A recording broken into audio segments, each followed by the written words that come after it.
Hello दोस्तों, यदि किसी व्यक्ति का अगर बीपी लो है तो वो एक मेडिकल इमरजेंसी होती है। हाइपोटेंसिव यानी लो बीपी की इमरजेंसी में मैनेजमेंट के दौरान कौन कौन सी कॉमन ऐसी गलतियां लोग करते हैं जो उनके लिए अक्सर नुकसानदायक साबित होती है, कभी कभार जानलेवा भी साबित होती है। आज इसको बात करेंगे। डिस्कशन करने का पर्पस मेनली यही है कि ये गलतियों को आप ना दोहराएं और उनसे कुछ सीखने का प्रयास करें ताकि आपको संभलने का मौका मिले और कंडीशन ना बिगड़े। आज का टॉपिक है common mistakes made in hypotensive emergency. Topic पे जाने से पहले जो लोग हमारे चैनल पर नए हैं उन्हें रिक्वेस्ट करूँगा कि चैनल को सब्सक्राइब करें, वीडियोस को लाइक करें, शेयर करें, फॉलो करें, कमेंट करें, पूरा देखें। टॉपिक इंपॉर्टेंट है, एक्सक्लूसिव है, आपको किसी भी और चैनल पर नहीं मिलेगा, इसलिए इसे एंड तक देखिएगा। चलिए शुरू करते हैं इंपॉर्टेंट वीडियो। सबसे पहला ये है कि लोग कई बार अपने सिम्टम्स को इग्नोर करने की कोशिश करते हैं। उनको ऐसा लगता है कि ये चक्कर, कन्फ्यूजन या बेहोशी जो है वो कमज़ोरी की वजह से है, डिहाइड्रेशन की वजह से, खाना नहीं खाया, पानी नहीं पिया, इसकी वजह से इग्नोर करने का प्रयास करते हैं, जिसकी वजह से अक्सर अननेसेसरी डिले हो जाता है, ट्रीटमेंट स्टार्ट नहीं हो पाता है और जब तक ट्रीटमेंट स्टार्ट होता है अक्सर बहुत देर हो जाती है। पेशेंट उस समय इमरजेंसी सिचुएशन में पहुंच चुका होता है, किडनी वगैरह फेल हो चुका होता है और जान का खतरा हो चुका होता है। तो अगर आपकी पेशेंट में आप ट्रीटमेंट को डिले करेंगे या उसकी सिवियरिटी को इग्नोर करेंगे, उसको इग्नोर करके उसको ट्रीटमेंट स्टार्ट नहीं करेंगे, कुछ देर करेंगे, चाहे वो आधा घंटे की देर है, 1 घंटे की देर है, कई घंटे की देर है, तो पेशेंट की हालत बिगड़ने का अंदेशा है और कई बार बहुत जल्दी बिगड़ सकती है, जो कि पेशेंट के लिए जानलेवा भी हो सकती है या पेशेंट के हार्ट और किडनी को परमानेंट डैमेज कर सकती है, ब्रेन को परमानेंट डैमेज कर सकती है। तो इसे इग्नोर करके कई घंटे वेट करना अक्सर सबसे बड़ी गलती होती है जो पेशेंट करते हैं। इसके अलावा कई लोग वेट करते हैं कि सिम्टम्स अपने आप ठीक हो जाएंगे, चक्कर आ रहा है, बेहोशी हो रही है, अपने आप ठीक हो जाएगा, थोड़ी देर बैठ जाओ या थोड़ा पानी पी लो या थोड़ा रेस्ट कर लो, अपने आप ठीक हो जाएगा। कई बार कई डेंजरस फॉर्म्स ऑफ हाइपोटेंशन होते हैं, जैसे कि इन्फेक्शन रिलेटेड शॉक है, डिहाइड्रेशन रिलेटेड शॉक है, उल्टी दस्त में जब शॉक होता है, हार्ट फेलियर रिलेटेड शॉक होता है, ये सारे अपने आप ठीक नहीं होते हैं। थोड़ा बहुत पानी पी लेने से ये चले जाएगा, ऐसा प्रॉब्लम्स नहीं है, ये जानलेवा होती है। और ऐसे केस में यदि आप वेट एंड वॉच करोगे कि अपने आप ठीक हो जाएगा, चलो बाद में देखेंगे, सुबह जाएंगे डॉक्टर के पास, कल जाएंगे डॉक्टर के पास, तो अक्सर हालत बिगड़ जाती है और पेशेंट को संभलने का मौका नहीं मिलता है। ये दूसरी सबसे बड़ी गलती है जो लोग करते हैं कि बैठ के खाली वेट एंड वॉच करते हैं कि 2 गिलास पानी पी लिया और वेट कर लिया कि अपने आप ठीक हो जाएगा। अगर डिहाइड्रेशन रिलेटेड प्रॉब्लम है तो शायद अपने आप ठीक हो भी जाए, लेकिन अगर कोई और कारण की वजह से लो बीपी हो रहा है तो वो ठीक नहीं होगा, हालत बिगड़ भी सकती है।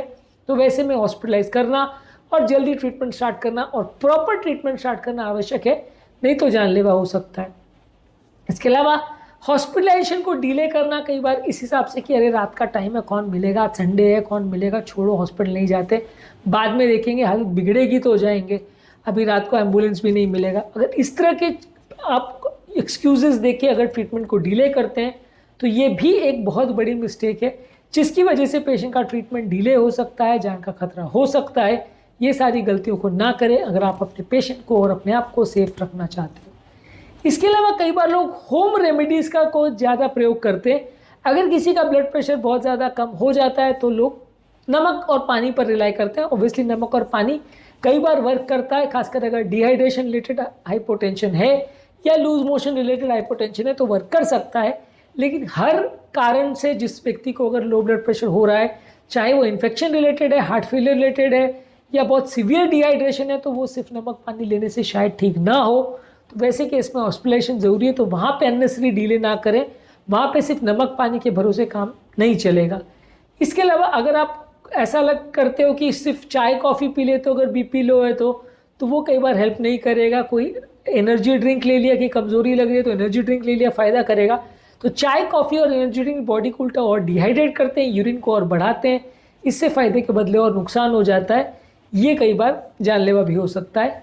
इसके अलावा कई बार लोग घरेलू नुस्खे ट्राई करते हैं, एक लहसुन खा लिया, एक प्याज खा लिया, एक अदरक खा लिया, कुछ इस तरह की चीज़ें जो दादी माँ के नुस्खे लोग कहते हैं, इस तरह की कोई भी चीज़ें ट्राई करते हैं। ज़्यादातर चीज़ें यूजलेस होती हैं और ज़्यादातर चीज़ों में कुछ फ़ायदा नहीं होगा। ऐसे टाइम पर नमक और पानी वर्क नहीं किया तो डेफिनेटली हॉस्पिटलाइजेशन ही लगेगा। तो पहले आप नमक और पानी का ट्रायल ज़रूर दे दीजिए। यदि वर्क नहीं कर रहा है तो हॉस्पिटलाइज करिए, क्योंकि वो प्रॉब्लम डेंजरस हो सकती है। खासकर ऐसे पेशेंट में जहाँ काफ़ी देर से प्रॉब्लम हो रही है, काफ़ी ज़्यादा बॉडी ठंडी पड़ रही है, वहाँ पे इग्नोर करना जानलेवा हो सकता है। तो घरेलू नुस्खों को बहुत ज़्यादा ट्रस्ट नहीं करें, वो ज़्यादातर बहुत उपयोगी नहीं होते हैं।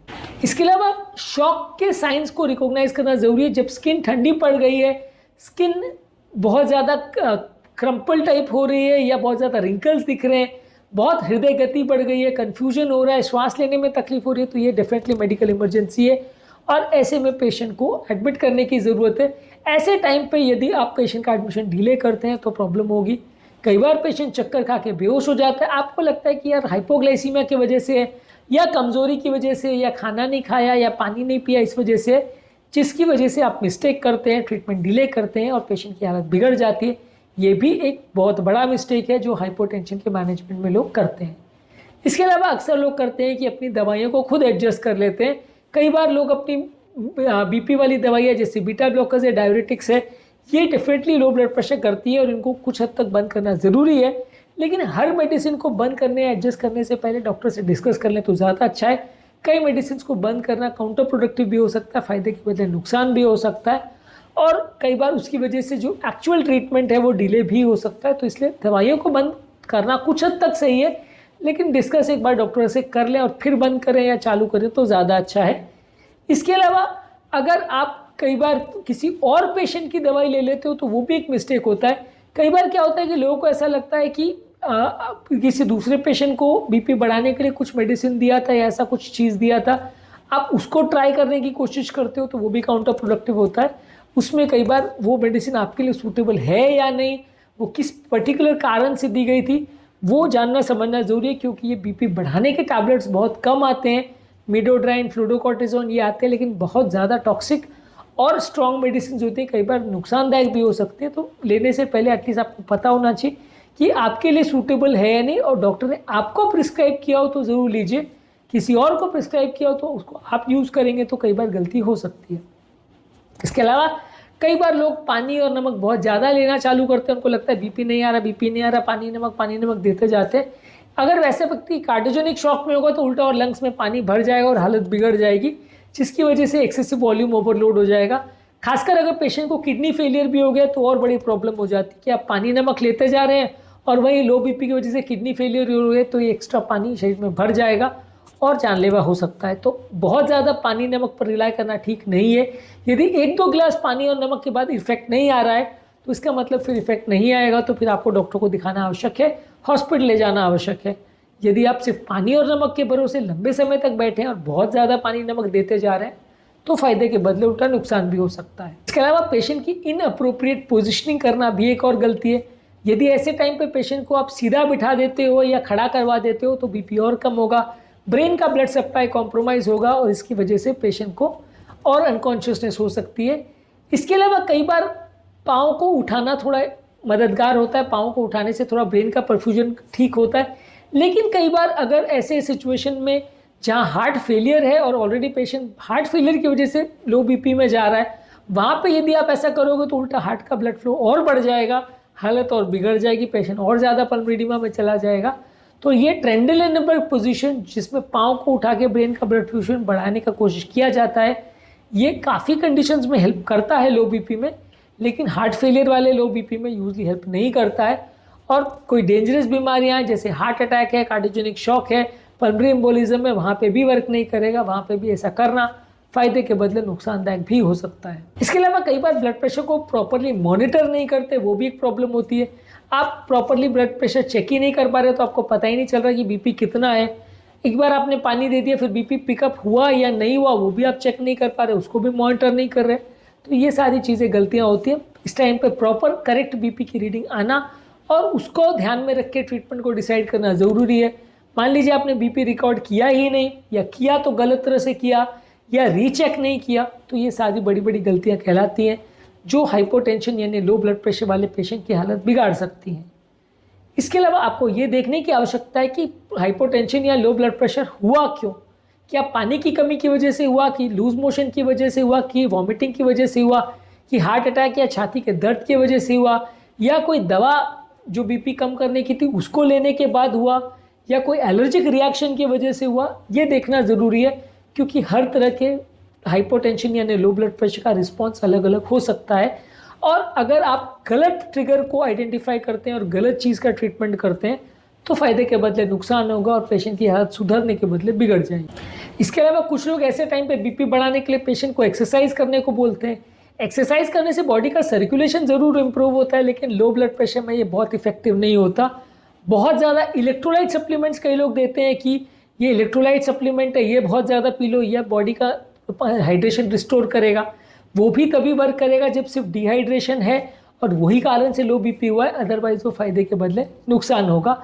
इसके अलावा अगर पेशेंट को छाती में दर्द है या सांस लेने में तकलीफ हो रही है या कहीं ब्लीडिंग हो रही है, उसके कोई साइंस दिख रहे हैं, तो फिर डेफिनेटली वो सीरियस इशू है, उसको इग्नोर ना करें। यदि उसको इग्नोर करेंगे तो वो एक बड़ी मिस्टेक कहलाएगी, पेशेंट की हालत बिगड़ जाएगी और आपको हॉस्पिटल पहुंचने में अक्सर देर हो जाएगी। और जब तक आप पहुंचोगे, पेशेंट कई बार इस हालत में पहुंच चुका होगा कि जान बचाना भी मुश्किल पड़े या सिस्टम में कुछ ना कुछ परमानेंट डैमेज हो चुका होगा। तो ऐसी गलतियां ना करें। अगर कोई ऐसी प्रॉब्लम दिख रही है तो उसे तुरंत रिकॉग्नाइज करें और जल्दी ट्रीट करें। इसके अलावा टॉपिक एंड करने से पहले कुछ पॉजिटिव पॉइंट्स आपको बताएंगे जो एक्चुअल में आपको करना चाहिए। यदि लो ब्लड प्रेशर है या उसके साइंस है तो घर पर थोड़ा बहुत ट्राई पानी और नमक को कर सकते हैं, लेकिन तुरंत बने जितना जल्दी डॉक्टर को दिखाइए। कई बार ये सिचुएशन डेंजरस और जानलेवा हो सकती है। इसके अलावा पेशेंट को अगर ट्रेनलेनबर्ग पोजीशन में भी लेटा रहे हैं तो फ्लैट लेटाइए और थोड़ा सा लेग्स को उठाइए। लेकिन अगर हार्ट फेलियर का पेशेंट है या पल्मोनरी एडिमा का पेशेंट है तो ये मत करिए, फ़ायदे के बदले नुकसान होगा। अगर सेफ है तो पेशेंट को नमक और पानी दे सकते हैं, लेकिन वो भी 2-3 गिलास से ज़्यादा मत दीजिए। 10-15 गिलास अगर देंगे तो फ़ायदे के बदले नुकसान हो सकता है। बहुत ज़्यादा पानी भरने से पेशेंट को नुकसान हो सकता है। कोई अगर हाई रिस्क सिचुएशन है जहाँ पे पेशेंट को पहले से कोई बीमारी है जिसकी वजह से कंडीशन बिगड़ सकती है, तो पहले से आपको पता होना चाहिए। उसके हिसाब से इमरजेंसी प्लान पहले से रेडी होना चाहिए। अगर ऐसी कोई इमरजेंसी होती है तो उसके हिसाब से ट्रीटमेंट करें। हर तरह का लो बीपी के ट्रीटमेंट अलग हो सकते हैं। किसी पेशेंट को एड्रिनल डिस्फंक्शन हो, किसी पेशेंट को ऑटोनॉमिक डिस्फंक्शन हो, तो ये सारे पेशेंट्स में कुछ प्रिस्क्राइब मेडिसिन से फ़ायदा ज़्यादा होगा। ये सारी चीज़ों को घर पर भी रखें इमरजेंसी किट में, तो भी आपको बेनिफिट हो सकता है। कॉर्टिकोस्टेरॉइड्स और फ्लूटोकॉर्टिसोन जैसी मेडिसिन इस तरह के केसेस में थोड़ा ज़्यादा हेल्प करती हैं। इनको इमरजेंसी किट में रखना अनिवार्य है अगर आपको इस तरह की बीमारी है। तो बाकी पेशेंट में भी अगर आपके पेशेंट को कोई पर्टिकुलर टाइप का प्रॉब्लम है तो उसके लिए स्पेसिफिक इमरजेंसी किट रेडी होना चाहिए, ताकि उसकी बीमारी को आप ज़्यादा बेटर वे में हैंडल कर सको और उसके लिए आप थोड़ा मेंटली और साइकोलॉजिकली रेडी हो, ताकि आप अपने पेशेंट की जान को बचा सकें। आज के टॉपिक में हमने बात करी कि अगर किसी व्यक्ति को लो ब्लड प्रेशर का प्रॉब्लम है तो इमरजेंसी सिचुएशन में क्या क्या इंपॉर्टेंट या कॉमन गलतियाँ हैं जो लोग करते हैं। गलतियों को डिस्कस करने का पर्पज़ यही है कि आप ऐसी गलतियां ना करें और क्या सही है उसको सीखने का प्रयास करें। उम्मीद करूंगा कि आज के टॉपिक में कुछ नई बातें जानने को मिली होगी। हाइपोटेंसिव इमरजेंसीज पर ऑलरेडी हमने काफ़ी वीडियोस किए, इनको ज़रूर चेकआउट करें। टॉपिक एंड करने से पहले जो लोग हमारे चैनल पर नए हैं उन्हें रिक्वेस्ट करूंगा कि चैनल को सब्सक्राइब करें, वीडियोज़ को लाइक करें, शेयर करें, फॉलो करें, कमेंट करें पूरा।